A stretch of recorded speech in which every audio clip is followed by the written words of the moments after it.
Okay, in this video, I'm going to show you how to add the main plane. So first thing we're going to do is we're going to create a sprite. And for the sprite, I'm going to load the plane up. And one of the things I'm going to do differently with this plane is I'm going to, instead of having the origin in the upper left corner, I'm going to press the button here for center. So we're going to deal with the plane, but we're going to deal with the plane always from the middle of the plane. That's sort of the heart of the plane anyhow. So whether it's for collisions, whether it's for where the bullets come out, and those things, we're going to deal with the middle of the plane as being the center. So by centering it on the sprite, it's going to tell the object, when we make it an object using this sprite, that the middle is the middle of the sprite. The origin is the middle of the sprite. To make the object of the plane, I'm going to create the object for the plane by right-clicking on object, and I'm going to call it object my plane, and I'm going to use the sprite of the plane. And to move it, let's start with the right movement. So I want to go add event, and I want to say if I press the keyboard to the right, I want to move it to the right. Well, how do I do that? Easily.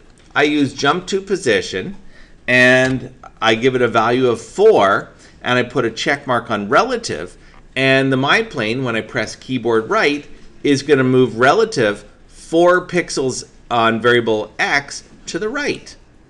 Let me add this to the room and see what it's going to look like. So I'll press play, and I'm going to press the right key,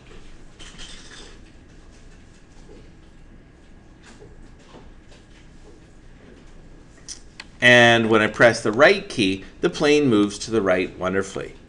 Oops, there's a slight problem. It moved right off the screen. I need to put a boundary on.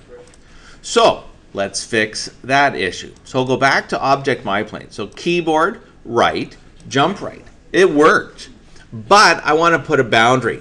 So to do that, I'm going to test the variable. So I put the test variable.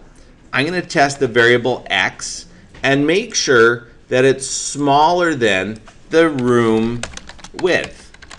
Now that would be fine, except as a student had pointed out, maybe we want to have a bit of a boundary, because the plane, although if x is smaller than the room width, we can keep going to the right. That's great, but sometimes it's nice to have a bit of a boundary.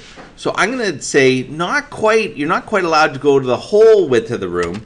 We're going to put 40 pixels because the plane is 32, so 40 is going to make sure that the entire plane is still well on the screen. You can play with this value, any number you want, really. Some students might even want to do just a boundary of 32, and that's okay too.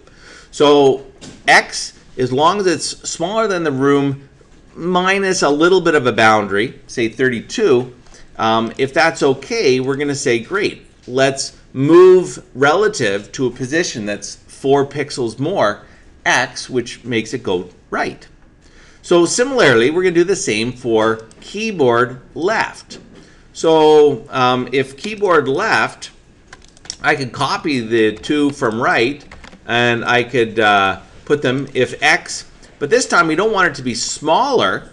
We want it to be larger than 0.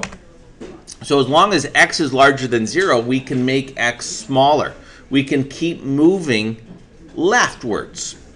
But again, I want to put a boundary, so I might put 32 pixels. So my plane has a little bit of a boundary that it can't go. So, and jump, instead of jumping bigger, I make x to be -4, and that's going to make it appear to go left, -4, 4 less x. So to go right, I make sure it's smaller than the room width, and I make x 4 pixels value for x relative. For left, I make sure that x is larger than 32. In that case, I'm going to move -4 to the left. Finally, I'm going to do the same thing for keyboard up and down. And for up and down, what I'm going to do is I'm going to test, but this time I test variable y. So I'm going to test variable y. I'm going to make sure it has a value maybe of 32. So as long as it's larger than 32, I can make the y value smaller. I can make it go up. So to make the y value smaller, I could simply move variable y and make it -4. That's one way to do it. Or I'll do the same as what we previously have done. We use the jump to position. And I'm going to make the value of y -4 here. Both would do the exact same thing. Okay. Last keyboard event is keyboard down. And what I'm going to do is the same thing as up. But of course, I don't want to see if y is larger. I want to see if y is smaller than. And I'll say the room underscore height. We've already used that variable before, haven't we? So the room height, and then I'll subtract a buffer zone. And in this case, I might want a larger buffer zone of 120 because I'm going to put a scoreboard down there. So I'll say room height -120. And as long as that's the case, let's make x 0. I'm not moving it left or right, just y, which is the up and down. I'm going to make it 4 relative bigger.